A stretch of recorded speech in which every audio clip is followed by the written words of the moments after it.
नमस्कार शेतकरी बंधू भगिनींनो, कृषी दर्शन लाईव्ह फोन इन कार्यक्रमात आपल्या सगळ्यांचं मनपूर्वक स्वागत आहे। मंडळी, आपला भारत देश तसा समृद्ध असा आहे। आपल्या भारत देशात जवळपास 7,000 प्रकारच्या औषधी वनस्पती आहे, ज्या आयुर्वेद, युनानी, सिद्धा, होमिओपॅथी आणि चिकित्सा पद्धतींमध्ये वापरल्या जातात। आता सध्या कोरोनाचा काळ सुरू आहे। आपण सगळेच जण आपल्या आरोग्याच्या बाबतीत खूप जागरूक झालेलो आहोत आणि औषधी वनस्पती ह्या नक्कीच या काळात आपल्याला कामी येतात। बरं, मग अशा औषधी वनस्पती यांचे संगोपन करून त्यांची रोपं वाढवून त्याची रोपवाटिका जर आपण तयार केली आणि ती लागवडीसाठी उपलब्ध करून दिली तर नक्कीच त्यापासून आपल्याला आणि इतरांनाही खूप या वनस्पतींचा फायदा होईल। नेमकी ही रोपवाटिका तयार कशी करायची, काय काय आवश्यक असतं, एकूण तंत्र कसं आहे, याविषयी आज आपण सविस्तर जाणून घेऊया। मंडळी, आजचा विषय लक्षात घ्या। आजचा विषय आहे औषधी वनस्पती रोपवाटिका तंत्र। आणि आपल्याला याविषयी सविस्तर माहिती देण्यासाठी आज आम्ही स्टुडिओमध्ये आमंत्रित केले डॉक्टर दिगंबर मोकाट सर यांना, प्रमुख संशोधक व विभागीय संचालक, पश्चिम विभागीय औषधी वनस्पती सहसुविधा केंद्र, वनस्पतीशास्त्र विभाग, सावित्रीबाई फुले विद्यापीठ पुणे या ठिकाणाहून ते आपल्याला सविस्तर माहिती देण्यासाठी आलेले आहेत। सर नमस्कार, आपलं मी कार्यक्रमात मनपूर्वक स्वागत करते। अत्यंत महत्त्वाचा असा विषय आहे आणि या विषयाला अनुसरून प्रश्न विचारण्यासाठी आपण फोन नंबर्स लिहून घ्या। लाईव्ह फोन इन कार्यक्रम आहे। आमचे फोन नंबर्स आहेत 24908050, 24988050। मुंबई बाहेरील प्रेक्षकांसाठी 022 हा STD कोड आहे। आणि माझी सगळ्या प्रेक्षकांना सुरुवातीलाच अशी एक नम्र विनंती आहे की आपण विषयाला अनुसरून प्रश्न विचारायचे आहे। औषधी वनस्पती रोपवाटिका तंत्र हा आहे आपला आजचा विषय आणि या विषयाला अनुसरूनच प्रश्न विचारा आणि दूरदर्शन संचाचा आवाज प्रश्न विचारताना पूर्णपणे बंद करा आणि सलग प्रश्न विचारा। चर्चेला सुरुवात करूया। सर, सुरुवातीला मला औषधी ज्या वनस्पती आहे त्याची थोडी सविस्तर माहिती जाणून घ्यायला आवडेल। काय सांगाल याविषयी?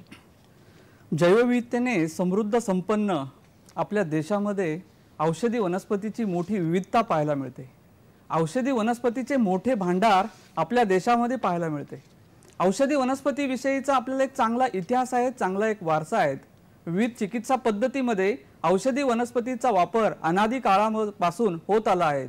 आयुर्वेद असेल, युनानी, सिद्धा, नॅचरोपॅथी, होमिओपॅथी इतर परंपरागत औषधी पद्धतीमध्ये औषधी वनस्पतींचा वापर हा होत आलेला आहे। सद्यस्थितीमध्ये औषधी वनस्पतींचा वापर सौंदर्य प्रसाधने, परंपरागत औषधी, त्यानंतर पौष्टिक पदार्थ, रोगप्रतिकारक औषधे, याचबरोबर जनावरांची औषधे बनवण्यासाठी सुद्धा मोठ्या प्रमाणात केला जातो। आणि गेल्या काही दशकामध्ये आपण बघतोय की या औषधी वनस्पतींचा वापर हा मोठ्या प्रमाणात होताना आपल्याला दिसतो आहे।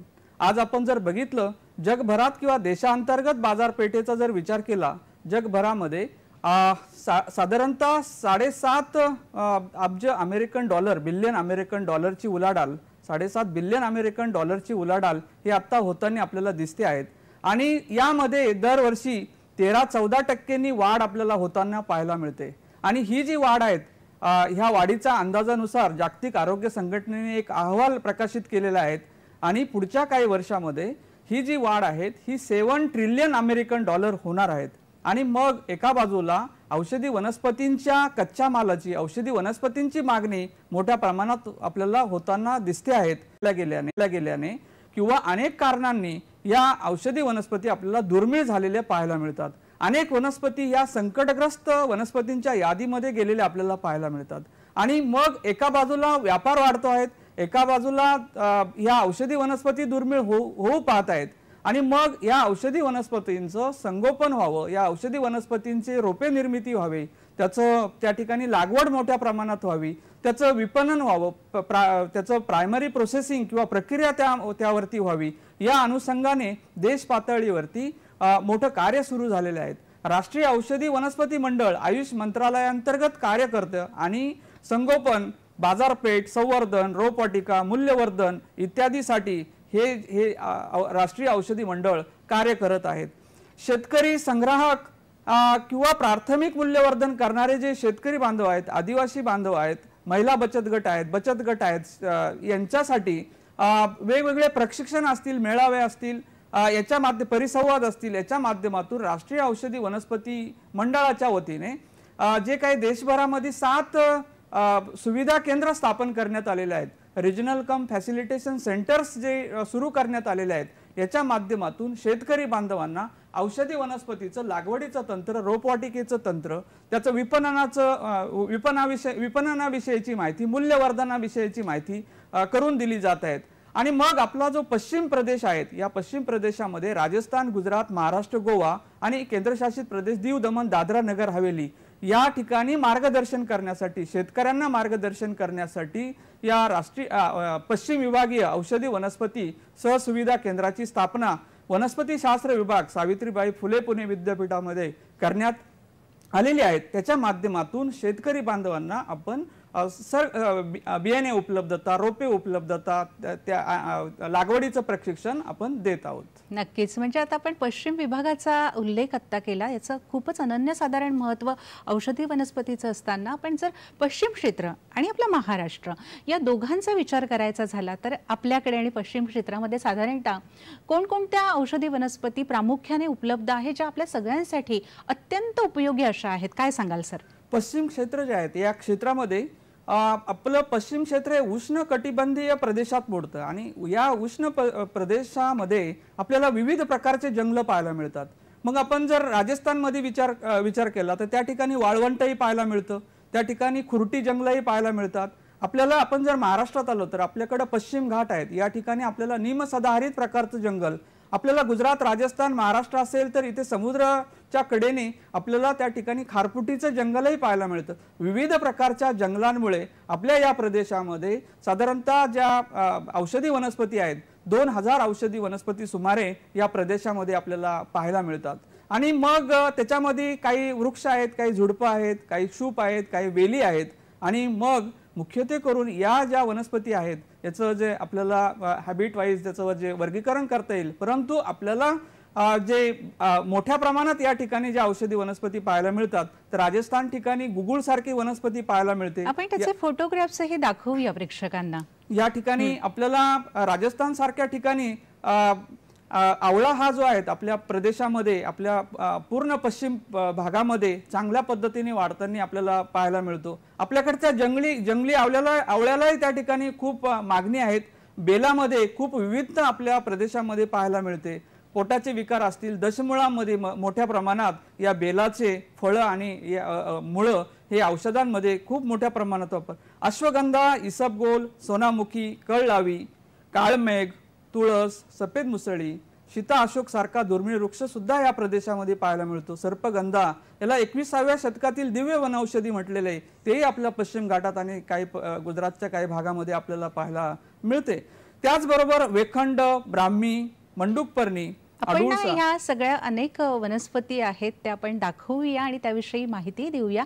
दरम्यान एक फोन येतोय सतीश सांगळे यांचा नाशिकवरून, तो फोन घेऊया. हॅलो. आणि जिरेनियमचे रोपवाटिका.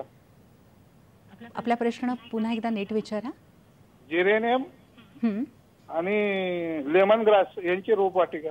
बर, त्याविषयी काय माहिती? हा दोन्हीही गवतीच्या किंवा लेमन ग्रास आणि जिरेनियम या 2 सुगंधी वनस्पती विषयी आपण प्रश्न विचारलेला आहेत. लेमन ग्रास किंवा गवतीच्या या वनस्पतीच्या अनेक जाती विकसित करण्यात आलेल्या आहेत. त्यामध्ये प्रगत व्हरायटी असेल, ओडी 19 व्हरायटी असेल, कृष्णा असेल, या ज्या जाती काढण्यात आलेल्या आहेत या जातींचे आपण त्या ठिकाणी स्लिप्स मिळवणं अपेक्षित आहेत.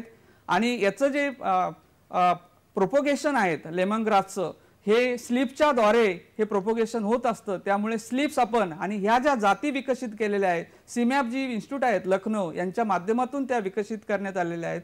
तर आपण सीमॅप असेल किंवा त्यांचे वेगवेगळे सेंटर्स आहेत त्या ठिकाणाहून आपण जर त्या स्लिप्स मिळून आपण जर लागवड केली तर ती फायदेशीर होईल. आपण जिरॅनियमच्या विषयी विचारलेला आहे.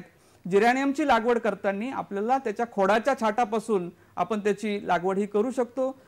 खोडाच्या छाटापासून लागवड करत असताना याच्यामध्ये जे खोडाचे छाट असतात ते थोडे मृद प्रकारचे, ते सॉफ्ट असतात. त्यामुळे तशी कुठल्याही प्रकारची त्याला संप्रेरकाची गरज नसते. पण रूटिंग हार्मोन जे बाजारामध्ये रुटेक्स नावाने उपलब्ध असतं त्याच्यामध्ये जर बुडवून लावले तर आपल्याला चांगल्या पद्धतीने रोपे, दर्जेदार रोपे, क्वालिटी प्लांटिंग मटेरियल हे त्यापासून करून लागवड आपण त्या ठिकाणी करू शकता. आपण पश्चिम क्षेत्र आणि महाराष्ट्रातल्या ज्या औषधी वनस्पती आहेत त्या आपण सांगत होतो शेतकरी बांधवांना. अश्वगंधा या ठिकाणी आपण होतो, काय सांगाल याविषयी? अश्वगंधा ही आपण कोरोनाच्या काळामध्ये अतिशय त्याची मागणी ही वाढलेली आपल्याला पाहायला मिळते आणि पूर्ण पश्चिम प्रदेशामध्ये, महाराष्ट्रामध्ये सुद्धा ह्या औषधी वनस्पतीचा त्या ठिकाणी चांगल्या पद्धतीने त्याची शेती होऊ शकते. अश्वगंधा ही जी हिला इंडियन जिन्सेंग असंही म्हटलं जातं. हिचे मुळे औषधामध्ये वापरले जातात आणि त्याचं जे वरचं पंचांग आहेत किंवा बाकीचे जे भाग आहेत त्याच्यापासून जनावरांचं खाद्यही खूप चांगल्या पद्धतीने होऊ शकतं. जनरल डिबिलिटीमध्ये हे अश्वगंधा वापरलं जातं. तसंच मी या प्रदेशामध्ये दुसरी जी वनस्पती जी आहेत ती गुगुळ ही वनस्पती आहेत. या पश्चिम राजस्थान सारख्या प्रदेशामध्ये गुगुळ मोठ्या प्रमाणात नैसर्गिकरित्या पाहायला मिळतो.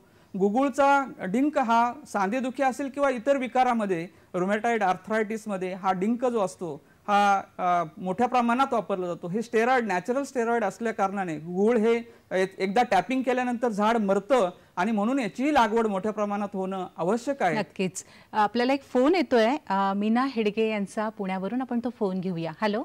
कसं आहे, मला तोच एक 3 महिन्यापर्यंत असा वनस्पती तयार होणारी पाहिजे, नावं कमी पाण्यात म्हणजे पावसाच्या पाण्यावरती, आणि मग तो माल तयार झाल्यावर आपण कुठं देऊ शकतो? बरं, काय सांगाल? आपल्याला कमी दिवसामध्ये आपण विचारलंय की औषधी पिकं आपण कुठले घेऊ शकतो. तर कमी दिवसामध्ये म्हणजे आपण अश्वगंधा सारखं जे पीक आहे ते 120 ते 150 दिवसामध्ये तयार होणारं पीक आहेत. काळमेघ नावाचं जे पीक आहेत तेही आपण साधारणतः 150 दिवसामध्ये तयार होणारं पीक आहे. ते आपल्या कमी पावसाच्या प्रदेशामध्ये चांगल्या पद्धतीने घेऊ शकतो. सोनामुखी नावाची वनस्पती आपण तीही त्या ठिकाणी घेऊ शकतो. पुनर्नवा असेल त्या ठिकाणी, कंटकारी जिला रानवांगा आपण म्हणतो ही वनस्पती आपण त्या ठिकाणी घेऊ शकतो. नक्कीच. म्हणजे कमी दिवसांमध्ये आपण अनेक वनस्पती घेऊ शकतो. आपण आपल्या महाराष्ट्रातल्या आणि पश्चिम क्षेत्रातल्या वनस्पतींची ओळख करून घेतोय. आपण आता स्क्रीनवर बावची ही वनस्पती दाखवूया. सर, काय सांगाल या वनस्पतीविषयी? कातडीच्या विकारामध्ये या वनस्पतीच्या बियापासून तेल केलं जातं, बावची तेल, आणि हे तण म्हणून आपल्याकडे पाहायला मिळतं. तर ह्याही वनस्पतीची मागणी ही आता नजीकच्या काळामध्ये वाढलेली आपल्याला पाहायला मिळते. कारण सौंदर्य प्रसाधने असतील किंवा कातडीचे विकारही नजीकच्या काळामध्ये वाढलेले आपल्याला दिसतात आणि वन्य स्थितीत तण म्हणून असलेली वनस्पती आपल्याला तिची लागवड नजीकच्या काळामध्ये करावी लागणार आहे. अडुळसा विषयी काय सांगाल सर? अडुळसा ही जी वनस्पती आहेत, आता आपण बघतोय की कोरोनाच्या काळामध्ये कफ हा मोठ्या प्रमाणात होतो, खोकला हा मोठ्या प्रमाणात होतो, आणि अडुळसा ही जी वनस्पती आहे तिचे पानं जे आहेत हे पानं अतिशय प्रभावीपणे कफ किंवा या खोकल्यामध्ये काम करत असल्याने अनेक आयुर्वेदिक औषधींमध्ये अडुळसाचा वापर आपल्याला होताना दिसतो. याची लागवड जी आहे ती खोडाच्या छाटापासून आपल्याला करता येते. बरं.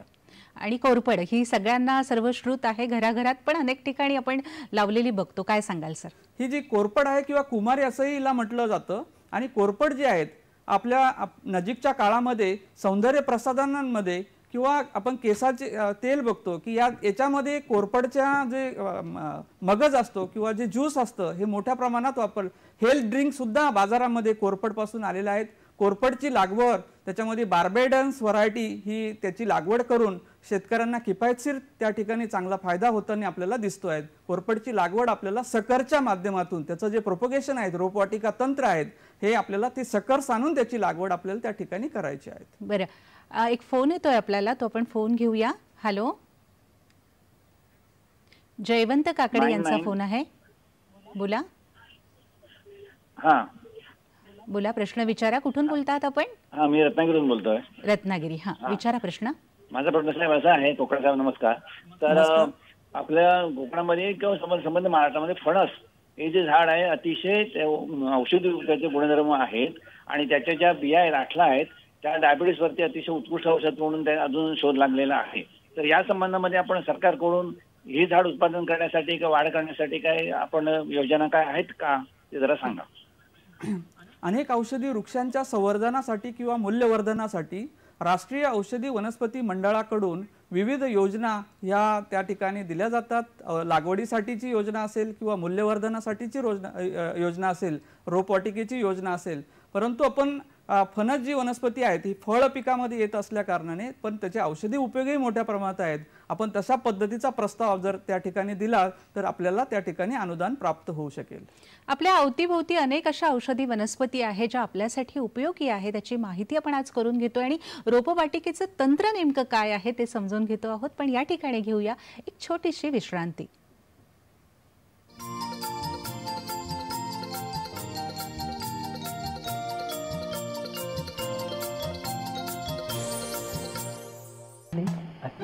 अरे वाह भैया, अकेले अकेले। अरे तू भी ले, पर खाएगा कैसे?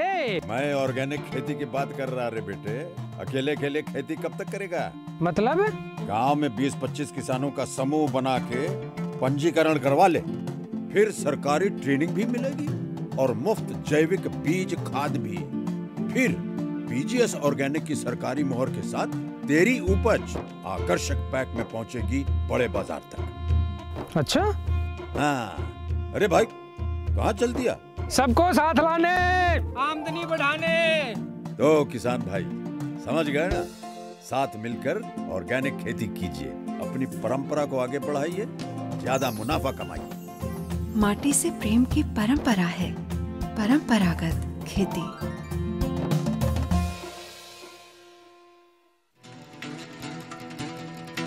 ज्यांची प्रत्येक कलाकृती म्हणजे मानदंड मानला जातो अशी व्यक्तिमत्वे आपल्या भेटीला येणार आहेत। एक अक्षर एक श्वास आहे, या श्वासाचं आणि डिझाईनचं हे जेव्हा एकत्र येतील तेव्हा तिसरं काहीतरी एक वेगळं त्रिमिती झालेली असेल त्याला। 15 तास 16 तास कधी 18 तास काम करत असे, स्वतःला अपडेट करत असे। माझं माध्यम नृत्य आहे। आपण काय समाजाला देऊ शकतो? जर का मी पैसे देऊ शकत नाही पण मी माझा वेळ देऊ शकते। चित्रकलेमध्ये काय आहे की चित्रकार स्वतःला व्यक्त करीत असतो, त्याची व्यक्त करणे प्रत्येक चित्रकाराची भाषा असते। दर शनिवारी सायंकाळी 5 वाजता तेव्हा अवश्य पहा रंगा येईवो, फक्त सह्याद्री वाहिनीवर।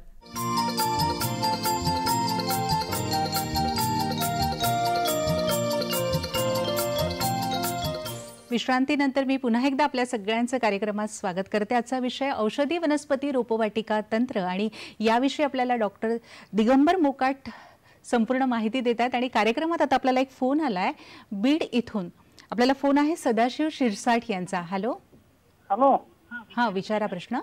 मला ती जिरेनियम विषयी माहिती पाहिजे होती मॅडम। आता जूनला लागवड केली तर चालते का? काय सांगायचं? जिरेनियम जी वनस्पती आहे ती सुगंधी वनस्पती मी मगाशी सांगितलेलं आहेत आणि मोठ्या प्रमाणात आपल्याकडे जिरेनियमची लागवड ही वाढते आहेत। जिरेनियमची लागवड आपण जून जुलै महिन्यामध्ये करू शकतो, परंतु मी लागवड मगाशी सांगितल्याप्रमाणे आपल्याला खोडाच्या छाटापासून रोपे करून आपल्याला ती करता येणं शक्य आहेत। परंतु आपण जी लागवड करणार आहात सुरुवातीला आपण त्याची विक्री कुठे करणार आहोत, आपण स्वतः त्याचं तेल काढणार आहात का, त्याच्यावरती प्रक्रिया करणार आहात का, अशा पद्धतीची माहिती घेऊन त्याची आपण लागवड ही जून जुलैमध्ये केली तरी चालणार आहे। थोडक्यात आपल्याकडे उपलब्ध असलेल्या वनस्पती आपण दाखवतो आहोत। एक पुढची वनस्पती माझ्याकडे ब्राह्मी आहे। काय सांगाल सर या ब्राह्मी औषधी वनस्पतीविषयी? ही ब्राह्मी जी आहे तिला जलब्राह्मी असंही म्हटलं जातं आणि मागणी असलेली एक औषधी वनस्पती आहेत। आज आपण बघतोय की मेंदूचे विकार असतील, अपस्मार असेल किंवा फीट असेल, या विकारामध्ये ब्राह्मीचा वापर हा मोठ्या प्रमाणात होतो। आणि ब्राह्मी जे आहेत ज्या ठिकाणी पाणी धरून ठेवणारी जमीन आहेत अशा ठिकाणी खोडाच्या छाटापासून याचे रोपं विकत न घेता याचं पूर्ण प्लांटिंग मटेरियल, पूर्ण झाड हे किलोमध्ये विकत घेऊन त्याचे तुकडे 2 ते 3 इंचाचे तुकडे करून जमिनीखालचा वाफा करून त्या ठिकाणी आपण लागवड करायची। याला पाणी जास्त लागत असल्या कारणाने याला जर स्प्रिंकलरची सोय केली, शेडनेटची सोय केली तर आपल्याला बायोमास चांगलं मिळतं। त्यामध्ये बॅकोपिन किंवा बॅकोसाइड हे जे कंपाऊंड्स असतात, रसायनं असतात, ते चांगले आपल्याला मिळतात, त्यापासून तेल चांगलं बनू शकतं।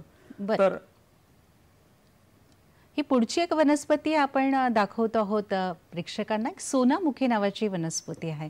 काय सांगाल सोनामुखी विषयी? भारतामध्ये जे आपण जास्त प्रमाणात जे आपण मोठ्या प्रमाणात निर्यात करणाऱ्या काही ज्या औषधी वनस्पती आहेत त्यातली ही सोनामुखी जी आहेत, कारण ही पोट साफ करणारी औषधी वनस्पती आहेत। या वनस्पतीचे पानं आणि शेंगा हे मोठ्या प्रमाणात औषधामध्ये वापरले जातात आणि ज्या ठिकाणी पाणी कमी आहेत अशा ठिकाणी ह्या सोनामुखीची लागवड आपण त्या ठिकाणी करू शकतो। लागवड ही बियाद्वारे आपल्याला करायची आहेत। बियाणं जे आहेत ते आपण शासकीय संस्थेमधून किंवा विद्यापीठामध्ये बियाणं घेऊन त्या ठिकाणी लागवड ही करायची आहे. बरं, आता एक माईनमुळा नावाची एक वनस्पती ऐकिवात आहे, आपण ती प्रेक्षकांना दाखवूया कशी दिसते. काय सांगाल सर माईनमुळाविषयी? ही तुळशीच्या कुळामधली वनस्पती आहेत आणि आपल्याकडे विदर्भामध्ये या वनस्पतीची लागवड ही मोठ्या प्रमाणात केली जाते. या वनस्पतीला कोलियस फोर्स्कोली असंही म्हटलं जातं आणि फोर्स्कोलिन नावाचं रसायन या वनस्पतीच्या मुळामधून काढलं जातं, जे ओबेसिटीमध्ये काम करतं किंवा आपण बघतो की फॅट जाळण्यासाठी त्याचा वापर होत असल्याने माईनमुळाची मागणी, माईनमुळाच्या मुळांची मागणी ही मोठ्या प्रमाणात याची लागवड आपल्याला खोडाच्या छाटापासून रोप करून करता येते. बरं, ही माकाविषयी काय सांगाल सर? माका जी वनस्पती आहे तिला भृंगराज असं म्हटलं जातं. आपल्याकडे तण म्हणून आढळणारी किंवा पाणथळ जागेला मिळणारी ही माका वनस्पती जी आहेत हिची मागणी ही 100 मेट्रिक टनापेक्षा जास्त असल्या कारणाने आपल्याला हिची लागवड, याची शेतामध्ये याची शेती करणं आवश्यक आहेत आणि अनेक कंपन्या ज्या आहेत याचा करार करण्यासाठी सुद्धा तयार आहेत. कारण माका जो आहेत, भृंगराज जो आहेत, हे भृंगराज ओरिजिनल भृंगराज हे मिळत नसल्या कारणाने भृंगराजची शेती, माक्याची शेती करणं आवश्यक आहे. आपल्याला एक फोन येतोय प्रकाश काकडे यांचा पुण्यावरून, बघूया काय प्रश्न विचारतायत ते. हॅलो, विचारा प्रश्न. गुळवेल लागवड केली तर मार्केट कुठे आहे पुण्यामध्ये? बर, काय सांगाल? अतिशय चांगला प्रश्न तुम्ही विचारला आहे. गुळवेल विषयी प्रश्न विचारला आहे. कोरोना काळामध्ये गुळवेल या वनस्पतीचा वापर हा मोठ्या प्रमाणात वाढलेला आपल्याला दिसतो आहे.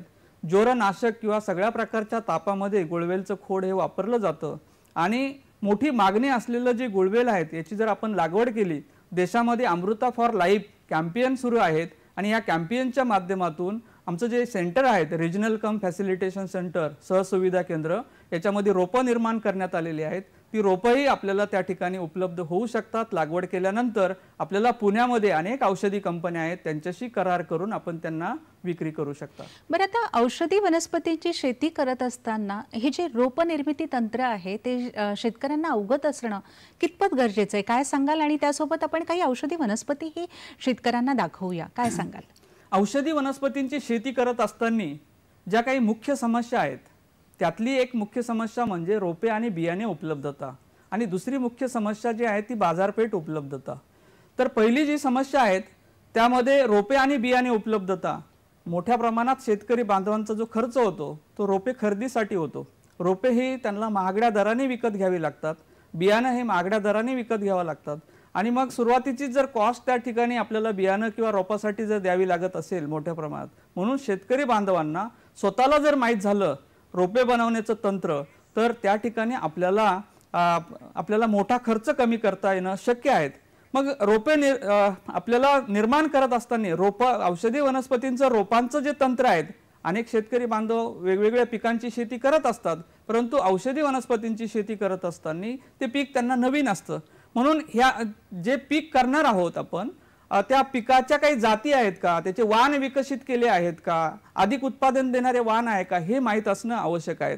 त्यानंतर रोपवाटिकेत बियाणं जे आहेत त्याची पेरणी कशी करावी, त्याच्यासाठी कुठल्या प्रकारचे वाफा निर्माण करावा, कुठला वाफा करावा, त्यानंतर आपण छाटाने किंवा व्हेजिटेटिव्ह प्रोपगेशन करणार आहोत, कुठले संप्रेरक वापरावीत आणि त्यानंतर त्याला सावलीची गरज आहे का, शेडनेट केलं पाहिजे म्हणजे या बारीक सारीक गोष्टी माहिती असणं फार गरजेचं आहे. आपल्याला एक फोन येतोय नांदेडवरून, गिरीश वडेपूरकर यांचा.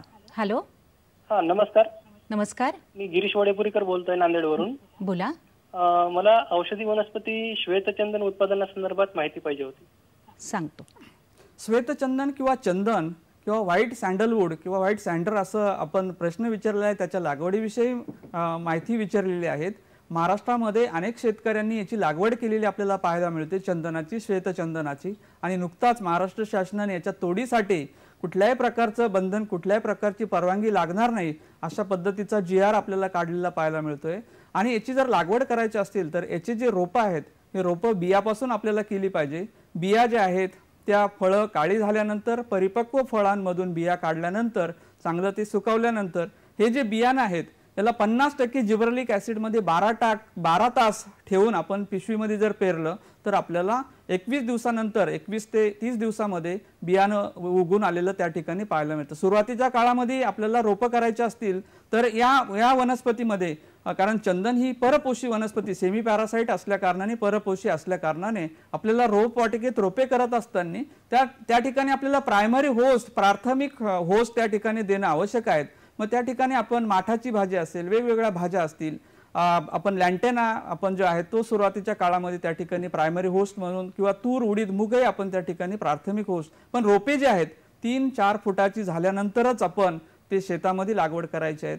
साधारणतः 12 फूट 15 फूट आपण आपलं शेती कशी आहे ते बघून त्या ठिकाणी 12 फूट 15 फूट अंतराने त्या ठिकाणी लागवड करून आपल्याला त्या ठिकाणी सुद्धा द्वितीय होस्ट, सेकंडरी होस्ट त्या ठिकाणी द्यायला लागतो. आणि मग सेकंडरी होस्ट, टर्शरी होस्ट, तिसरा होस्ट आणि अधिक काळासाठी टिकून राहणार वृक्ष आपल्याला ते नक्कीच त्या पद्धतीने लागवड करावी लागते. पुण्यावर एक फोन येतोय डॉक्टर महेंद्र घागरे यांचा.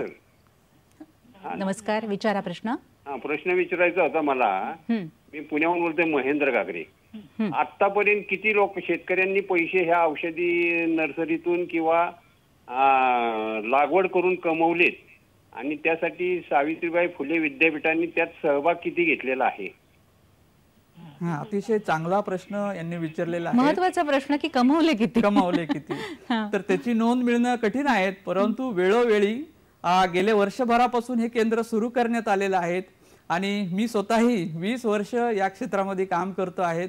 4ही राज्यामध्ये आज नाही म्हटलं तरी 10,000 हेक्टरवरती लागवड ह्या औषधी वनस्पतींची आहे. त्याची नोंद आपल्याकडे आहे, आपल्या केंद्राकडे नोंद आहेत, कुठल्या शेतकऱ्यांनी केलेली आहेत, कुणाला विकता आहेत, कुठलं मार्केट आहेत, या पद्धतीच्या नोंदी आपण करतो आहोत आणि अशा पद्धतीचा डेटा आमच्या सेंटरकडे उपलब्ध आहे.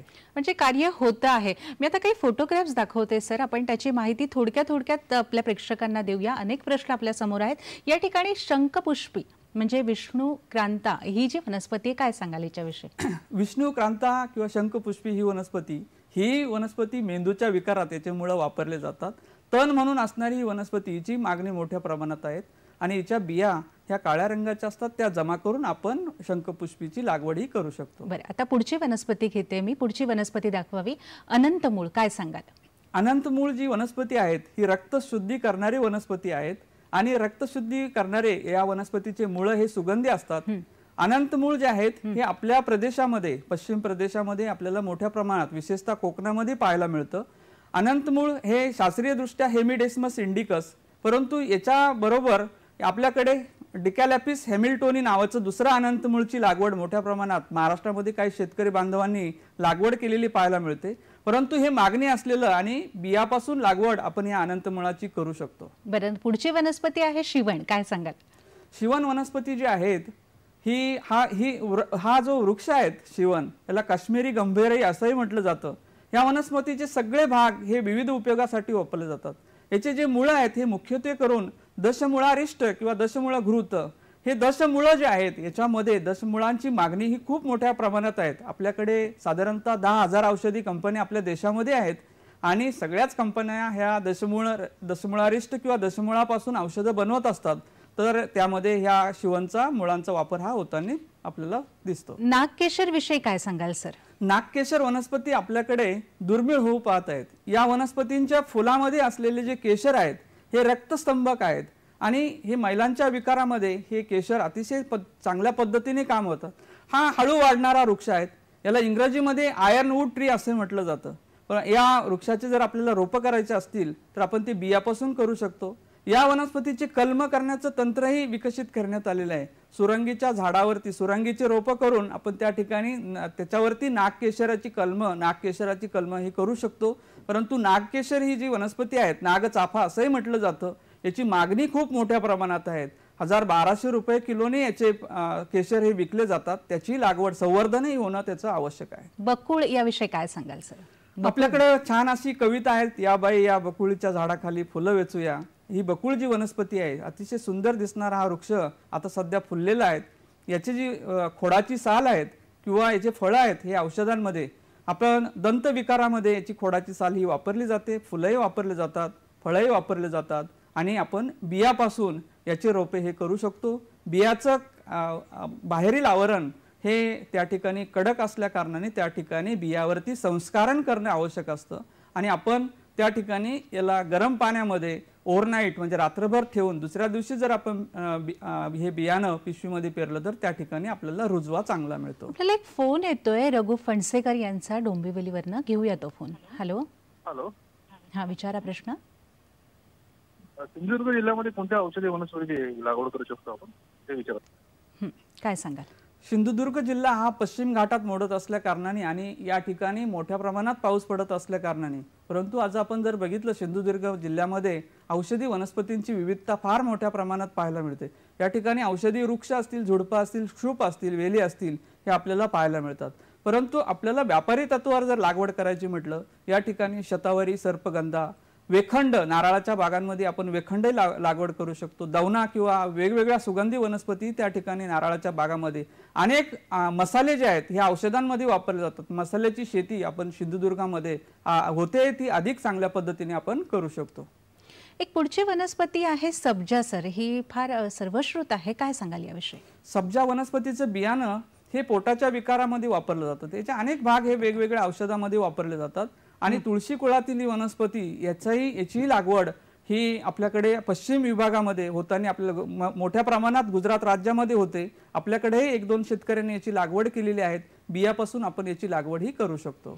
अनेक औषधी वनस्पती आपल्या भोवती आहेत, त्याचे जे काही रोपांचं तंत्र आहे ते आपण आज समजून घेतो आहोत. पण या ठिकाणी घेऊया एक छोटीशी विश्रांती.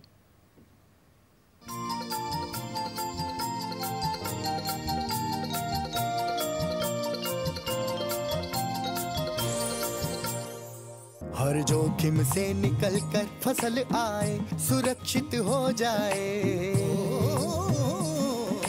फसल बीमा से हर किसान अब आत्मनिर्भर हो जाए। अब सूखा पड़े या बाढ़ आ जाए, कोई डर नहीं। अब ओले पड़े या कीट पतंगे फसल खा जाए, कोई फिक्र नहीं। अब कैसी भी आपदा हमारी फसल पे आ जाए, क्षति होने पर हमारे दावों का उचित भुगतान मिलता है, क्योंकि हमने लिया है प्रधानमंत्री फसल बीमा। बुआई से फसल कटाई तक हर जोखिम का दावा, न्यूनतम प्रीमियम पर अधिकतम भुगतान का वादा। योजना से हर साल जुड़ रहे हैं 5 करोड़ से ज्यादा किसान। अब आपकी है बारी। नजदीकी कृषि कार्यालय, सहकारी समिति, बैंक शाखा, अधिकृत बीमा कंपनी या जन सेवा केंद्र में स्वेच्छा से करा सकते हैं पंजीकरण। फसल बीमा पोर्टल या फसल बीमा ऐप द्वारा भी किया जा सकता है पंजीकरण। प्रधानमंत्री फसल बीमा योजना, आपकी फसलों का संपूर्ण सुरक्षा कवच। कृषि एवं किसान कल्याण मंत्रालय, भारत सरकार।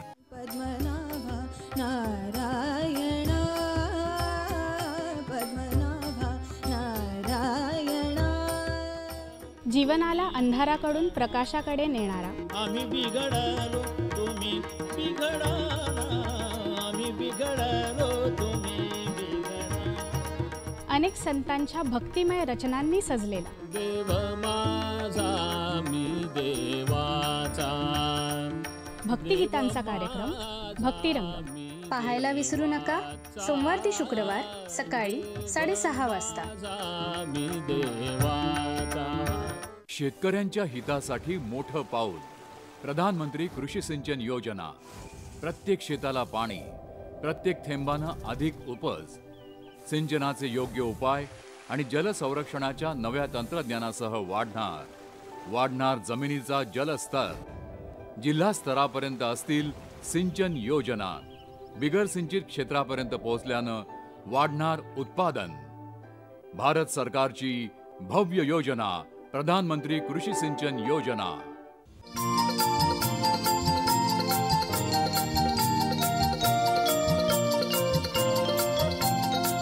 विश्रांतीनंतर आपलं पुन्हा एकदा मी स्वागत करते. औषधी वनस्पती रोपवाटिका तंत्र हा आहे आपला आजचा विषय आणि डॉक्टर दिगंबर मोकाट सर आज आपल्या सोबत आहेत.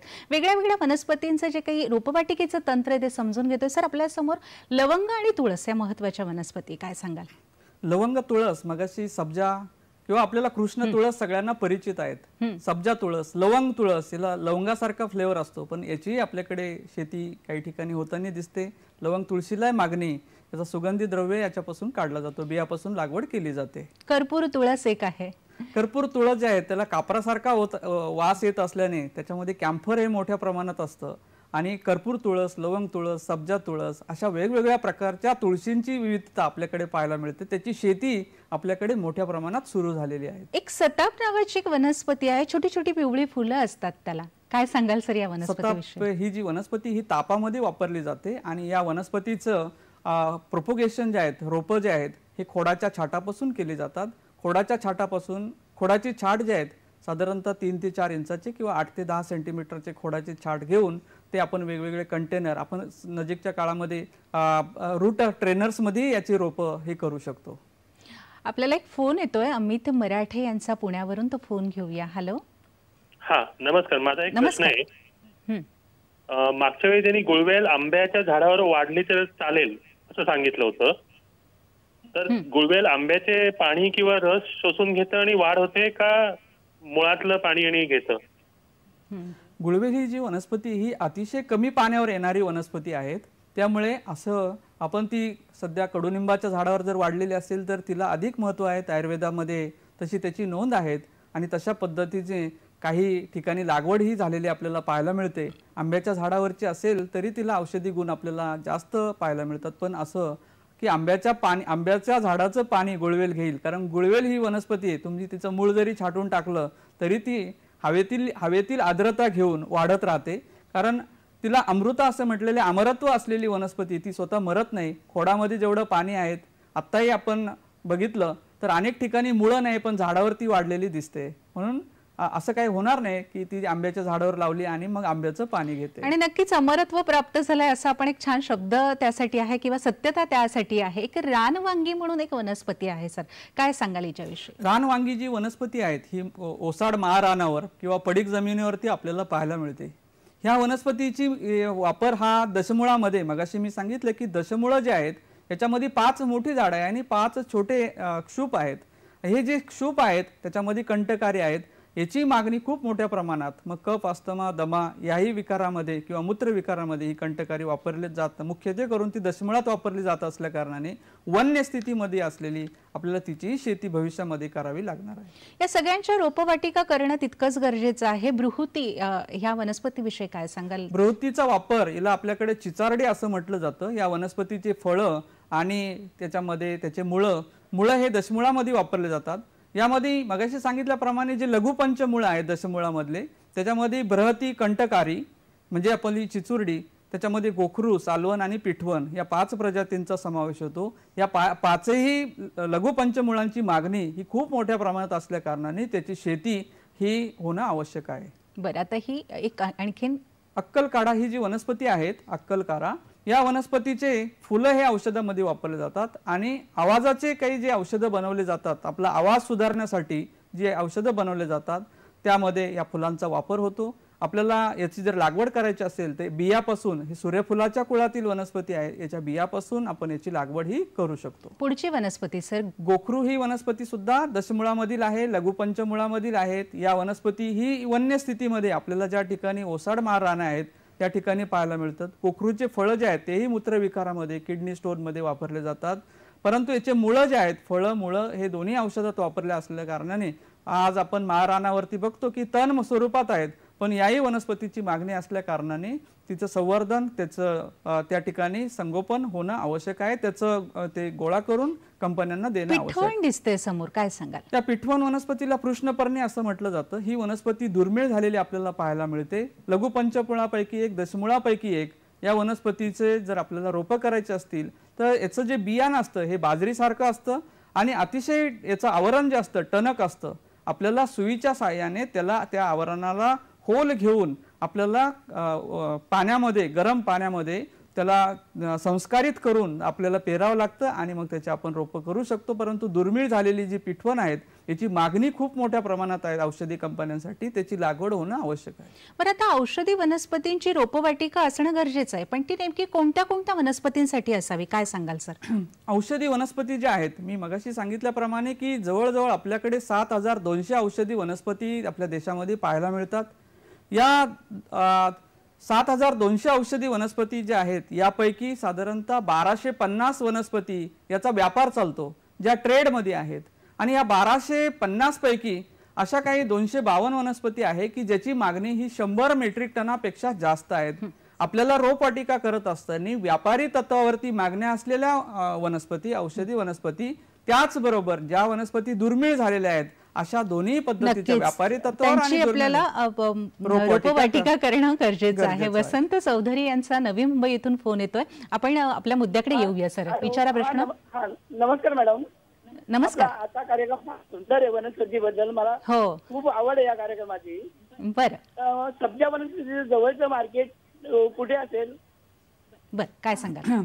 सब्जा किंवा या औषधी वनस्पती ज्या आहेत ह्या विक्रीसाठी आपण जर बघितलं तर आयुष मंत्रालयाचे जे राष्ट्रीय औषधी वनस्पती मंडळ आहेत यांच्या वतीने ई चरक नावाचे ॲप सुरू करण्यात आलेलं आहे किंवा नॅशनल मेडिसिनल प्लांट बोर्ड राष्ट्रीय औषधी वनस्पती मंडळ यांच्या वेबसाईटवरती ट्रेडरची लिस्टही त्या ठिकाणी दिलेली आहे. परंतु जवळ जे आहेत आपल्याला विक्रीसाठी, आपण नवी मुंबईत राहतात, वाशीमध्ये सेक्टर नंबर 19 मध्ये औषधी वनस्पती किंवा मसाल्या पिकांचा त्या ठिकाणी अनेक व्यापारी आपल्याला पाहायला मिळतात. आपण त्यांच्याशी चौकशी केली तर आपल्याला त्या ठिकाणी विक्रीची व्यवस्था होऊ शकते. नक्कीच. आपल्याला रोपवाटिका ज्या ज्या वनस्पतींची करता येते त्याविषयी आता आपण माहिती द्या. आपण एक एक फोटो दाखवूया म्हणजे त्याची ओळखही होईल आणि त्याची रोपवाटिका आपण करू शकतो. तर सुरुवातीची वनस्पती या ठिकाणी आपल्याला दिसते, काय सांगाल सर?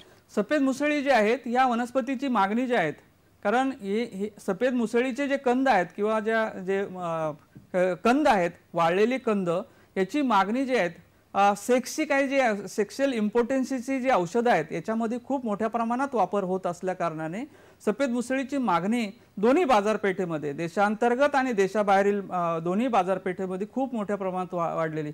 क्लोरोफायटम बोरिव्हिलियनम किंवा क्लोरोफायटम ट्युबरोसम या दोन्ही प्रजाती ज्या आहेत याचा वापर हा जनरल डिबिलिटी किंवा सेक्शुअल इम्पोर्टन्सीमध्ये आपल्याला होताना पाहायला मिळतो. याची शेती ही जी आहेत खूप चांगल्या पद्धतीने जळगाव, जामोद, विदर्भामध्ये अनेक शेतकरी बांधव आपल्याला करताना दिसतात. याची लागवड करताना याचं प्रोपोगेशन, रोपवाटिका जे आहेत याचे जे कंद असतात त्याला फिंगर्स असं म्हटलं जातं. बोटाच्या आकाराचे हे फिंगर्स असतात आणि एप्रिल मे महिन्यामध्ये ह्या फिंगर्सला त्या ठिकाणी स्प्राउट्स आलेले आपल्याला पाहायला मिळतात. मे महिन्यामध्ये हे जे स्प्राउट्स आलेले फिंगर्स आहेत हे धारदार सुरीच्या साहाय्याने किंवा ब्लेडच्या साहाय्याने वेगळे करून त्या ठिकाणी आपल्याला लागवड ही करता येते. बरं, पुढची वनस्पती आपल्याला दिसते कृष्ण तुळस. कृष्ण तुळस जी वनस्पती आहे याची शेती अनेक शेतकरी बांधवांनी सुरू केली आहेत. मागणी असलेलं आणि प्रत्येक औषधी कंपन्यांना आवश्यक असलेली ही कृष्ण तुळस ही सर्वपरिचित असलेली आहेत. परंतु कृष्ण तुळसमध्ये अनेक त्या ठिकाणी जाती ह्या विकसित करण्यात आलेल्या आहेत. अधिक युजॅनॉल कंटेंट असलेली जात त्या ठिकाणी घेऊन याचे रोपं जे आहेत गादी वाफेवर करून, बऱ्याचदा आपण पिशवीमधून रोपं घेतो, 5-10 रुपयांनी रोपं घेतो, परंतु आपल्याला रोपाचा खर्च कमी करण्यासाठी गादी वाफ्यावरती आपल्याला याचे रोपं करून आपण त्याची लागवड ही करणं अपेक्षित आहे. नक्कीच. कोरफड लागवड. कोरफड ही जी वनस्पती आहेत आपल्याकडे आज आपण जर बघितलं महाराष्ट्रामध्ये अनेक शेतकऱ्यांनी लागवड केलेली आहेत. पुणे जिल्हा असेल, सातारा जिल्हा आहेत किंवा अहमदनगर असेल, या ठिकाणी कोरफड जे आहेत ती लागवड केलेले शेतकरी आपल्याला पाहायला मिळतात. कोरफडची लागवड ही सकरच्या माध्यमातून आणि कमी पाण्यावर येणारी ही जी वनस्पती, परंतु बार्बेडन्स व्हरायटी जे तिचे पानं आकाराने जास्त असतात, पानामध्ये ॲलोइन कंटेंट चांगलं असतं, म्हणून बार्बेडन्स व्हरायटी आपण त्या ठिकाणी लागवडीसाठी निवडणं अपेक्षित आहे. हो, पुढची वनस्पती आंबे हळद. आंबे हळद किंवा हळद आपल्याला सर्वांना परिचित आहेत, त्याप्रमाणेच आंबे हळदही दिसते. आंबे हळद जे आहेत, मुकामार असेल किंवा वेगवेगळे आपल्याला जे आजार आहेत किंवा त्या ठिकाणी इन्फ्लेमेशन असेल, या ठिकाणी आंबे हळदीची लागवड जे आहेत त्याचे रायझोम जे आहेत कंदाद्वारे त्याची लागवड ही करणं अपेक्षित, त्याची लागवड ही कंदाने करावी. ब्राह्मी जी वनस्पती आहेत, जलब्राह्मी, मगाशी मी सांगितल्याप्रमाणे पाणथळ जागेला या वनस्पतीची लागवड आणि त्याचे खोडाची छाट 2-3 इंचाचे तुकडे करून आपण त्या ठिकाणी लागवड ही करणं अपेक्षित आहे. आणि जमिनी खालचा वाफा, आपण त्याला संकन बेड म्हणतो, त्या ठिकाणी लागवड करणं आवश्यक आहे. हा फोटो जो दिसतोय हा कसला आहे सर? हे जे आहेत ही वेखंड नावाची वनस्पती आहेत. वेखंडाची मागणी खूप मोठ्या प्रमाणात वाढलेली आपल्याला पाहायला मिळते आणि ही वनस्पती, हिलाही पाण्याची आवश्यकता, जमीन जी आहे जी पाणी धरून ठेवणारी जमीन आहेत, म्हणून नारळाच्या बागांमध्ये ही वनस्पती खूप चांगल्या पद्धतीने गोवा, सिंधुदुर्ग, रत्नागिरी या भागामध्ये किंवा कोकणामध्ये, विदर्भामध्ये या वनस्पतीची लागवड खूप चांगल्या पद्धतीने होऊ शकते. एक महत्त्वाची वनस्पती शतावरी, काय सांगाल याविषयी? शतावरी जी वनस्पती आहेत ह्या वनस्पती म्हणजे जनरल डिबिलिटी टॉनिक म्हणून शतावरीचा वापर, शतावरी कल्प सगळ्यांना परिचित आहेत. पण आता आपल्याकडे नेपाळी शतावरी आणि पांढरी शतावरी अशा 2 प्रकारच्या व्हरायटी पाहायला मिळतात. मोठ्या प्रमाणात शेतकरी बांधवांनी लागवडही केलेली आहेत. शतावरीची लागवड जी आहेत ही बियापासून रोपं करून जर आपण केली तर ती आपल्याला अधिक किफायतशीर होते. 2-3 रुपयामध्ये रोप तयार होतं. गादी वाफेवर रोप करायचं आहे. बियाणं काळ्या रंगाचं असतं, त्याच्यावर संस्कार करणं, संस्कारित बियाणं करणं त्या बियाणं आधी चोळून घेणं, त्याच्यामध्ये कोमट पाण्यामध्ये ओव्हरनाईट ठेवणं, दुसऱ्या दिवशी बियाणं सुकून वाफ्यावरती पेरणं आणि साधारण आपल्याला 21 ते 30 दिवसामध्ये बियाणं उगवून 2 ते 2.5 महिन्यामध्ये रोपं लागवडीयोग्य झालेली पाहायला मिळतात. बरं, आता एक दर्जेदार रोपनिर्मितीसाठी रोपवाटिकेमध्ये काय काय गोष्टी असणं अत्यंत गरजेचं आहे, महत्त्वाच्या गोष्टी काय सांगाल sir?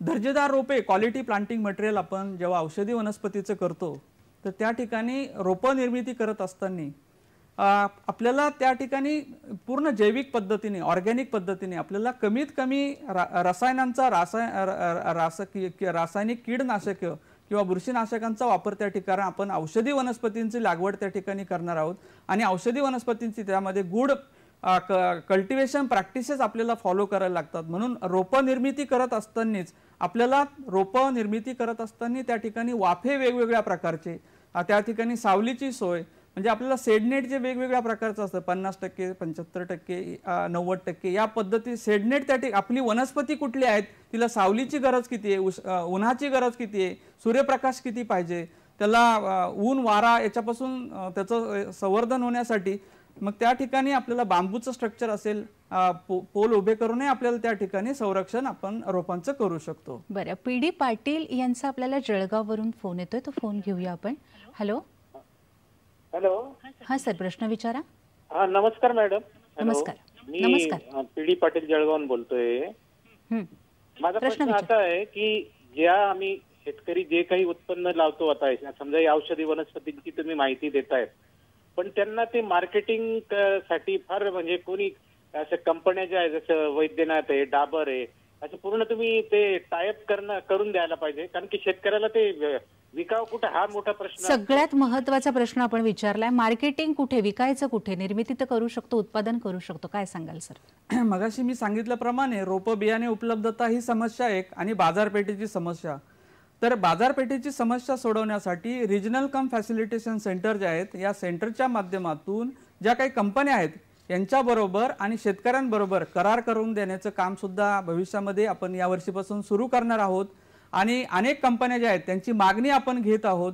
National medicinal plant board, राष्ट्रीय औषधी मंडळाकडे सुद्धा अशा कंपन्यांनी नोंद केली आहे, त्यांना कच्चा माल कुठला पाहिजे आहेत, त्यांना उत्पादन कुठलं करून पाहिजेत आणि कंपन्या सुद्धा आता पुढे येऊ पाहत आहेत, त्या करार आपल्याशी करू इच्छितात. निश्चितपणे शेतकऱ्यांबरोबर अशा कंपन्यांचा करार त्या ठिकाणी भविष्यामध्ये, परंतु लागवड करताना शेतकरी बांधवांनी अनेक फसव्या कंपन्या पुढे आलेल्या आहेत. मी या ठिकाणी नमूद करू इच्छितो, या कंपन्यांच्या बरोबर आपण करार करताना आपण ज्या शासकीय संस्था आहेत, विद्यापीठ आहेत, कृषी विज्ञान केंद्र आहेत, यांच्याबरोबर यांचं मार्गदर्शन घेऊन आपण औषधी वनस्पतींच्या विविध खाजगी कंपन्यांबरोबर त्या ठिकाणी करार करणं अपेक्षित. परंतु आपल्याला मार्केटिंग, बाजारपेठ जी आहेत हे अधिकृतपणे उपलब्ध होण्यासाठी राष्ट्रीय औषधी वनस्पती मंडळ आणि देशभरामधले जे 7 केंद्र सुरू करण्यात आले, या 7 केंद्रांच्या माध्यमातून ही समस्या सोडवण्याचे प्रयत्न सुरू आहेत. आता अनेक प्रश्न शेतकरी बांधवांना असतील, रोपवाटिके तंत्रासंदर्भातही असतील, खूप मोठा विषय आहे. तर काढणी पश्चात तंत्रज्ञान, त्यासाठी लागणारी बियाणं किंवा अन्य काही माहिती हवी असेल तर कुठे संपर्क करावा, यासाठी काय सांगाल सर जाता जाता? औषधी वनस्पतीच्या अनुषंगाने एकाच ठिकाणी सगळ्या ज्या गोष्टी आहेत त्या उपलब्ध होण्याच्या दृष्टीने मग औषधी वनस्पतींची ओळख असेल, औषधी वनस्पतींची रोपं उपलब्धता असेल, बियाणे उपलब्धता असेल, त्याच्यावरती मूल्यवर्धन असेल, संगोपन बागांची निर्मिती असेल, अशा पद्धतीचं मूल्यवर्धन असेल, त्याचं विपणन असेल, त्याची बाजारपेठ उपलब्धता असेल, त्याचं संवर्धन असेल, विविध प्रकारचे त्याचे उपयोग असतील, हे एकाच ठिकाणी उपलब्ध होण्याच्या दृष्टीने रिजनल कम फॅसिलिटेशन सेंटर म्हणजेच विभागीय सहसुविधा केंद्र, जे पश्चिम विभागाचं वनस्पतीशास्त्र विभाग जे आहेत सावित्रीबाई फुले पुणे विद्यापीठामध्ये, या ठिकाणी आपल्याला ही सगळी माहिती औषधी वनस्पतींच्या अनुषंगाने आपल्याला त्या ठिकाणी माहितीही मिळू शकते. नक्कीच सर, आज आपण इथे आलात आणि खूप सविस्तर पद्धतीने वेगळ्या वेगळ्या वनस्पती आणि त्याचं रोपवाटिका तंत्र आहे हे समजावून सांगितलं, त्याबद्दल मी आपले दूरदर्शनच्या वतीने खूप मनपूर्वक आभार मानते. आणि शेतकरी बंधू आणि भगिनींनो, आपण आता पुढच्या गुरुवारच्या विषयाकडे येऊया. पुढच्या गुरुवारी आपण 13 मे 2021 या दिवशी महाराष्ट्र शासनाच्या कृषी विभागाद्वारे दिले जाणारे कृषी पुरस्कार याविषयी माहिती करून घेणार आहोत. यात सहभागी होणार आहेत विनयकुमार आवटे, उपायुक्त कृषी गणना तथा कृषी सहसंचालक, कृषी आयुक्तालय पुणे. आणि पुढील आठवड्याच्या विषयाचे प्रश्न आपण व्हॉट्सॲपवर पाठवू शकतात. त्यासाठी आमचा नंबर लिहून घ्या. व्हॉट्सॲप नंबर आहे 9969023081 आणि ईमेल ID ddmumbaikrisi@gmail.com. कृषी दर्शन कार्यक्रम आणि माहितीसाठी आपण www.facebook.com DD Sahyadri, www.youtube.com DD Sahyadri आणि ट्विटर @DD सह्याद्रीला संपर्क करू शकतात. आणि शेतकरी बंधू आणि भगिनींनो, खरंच औषधी वनस्पती रोपवाटिका तंत्र हे समजून घेऊन रोपवाटिका तयार करून त्या लागवडीसाठी उपलब्ध जर आपण करून दिल्या तर नक्कीच आपण त्यामध्ये फायद्यात राहू आणि औषधी त्याचा उपयोग हा सगळ्यांसाठी चांगला राहील. तर आता पुन्हा एकदा मी या ठिकाणी डॉक्टर दिगंबर मोकाट सरांचे मनपूर्वक आभार मानते. धन्यवाद सर. आजचा हा अत्यंत महत्त्वाचा विषय खूप सविस्तर आणि छान आपण समजावून सांगितलात, त्याबद्दल आपले मनपूर्वक पुन्हा एकदा धन्यवाद. आज आपण इथेच थांबूया. आपण आपल्या स्वतःची काळजी घ्या, आपल्या अवतीभोवतीच्या सगळ्यांची काळजी घ्या, आरोग्याची काळजी घ्या. नमस्कार.